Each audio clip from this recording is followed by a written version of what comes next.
Rumah Ridwan Kamil digeledah KPK, intip harta kekayaan mantan Gubernur Jabar capai 22 miliar rupiah.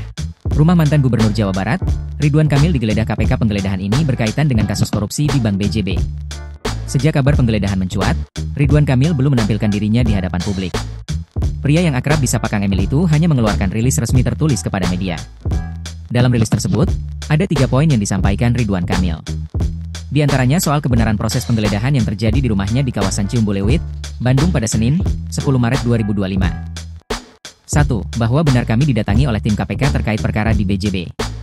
2. Tim KPK sudah menunjukkan surat tugas resmi, dan kami selaku warga negara yang baik sangat kooperatif dan sepenuhnya mendukung membantu tim KPK secara profesional. 3. Hal-hal terkait lainnya kami tidak bisa mendahului tim KPK dalam memberikan keterangan. Silahkan insan pers bertanya langsung kepada tim KPK, isi rilis resmi dari Ridwan Kamil, dikutip dari Kompas TV. Sejauh ini belum ada informasi terkait hasil penggeledahan KPK di kediaman Ridwan Kamil.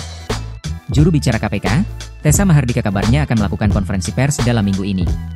Sejak gagal dalam Pilkada Jakarta 2024, Ridwan Kamil alias RK memilih mengabdikan diri dengan cara lain selain dalam dunia politik.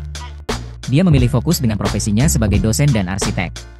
Berdasarkan jabatan terakhirnya dalam dunia politik, Ridwan Kamil merupakan Gubernur Jawa Barat tahun 2018-2023. Dalam LHKPN, laporan harta kekayaan RK yang terakhir tercatat di tahun 2023. Ridwan Kamil memiliki harta kekayaan sebanyak 22 miliar rupiah. Kekayaannya terdiri dari tanah bangunan, alat transportasi, hingga kas dan setara kas.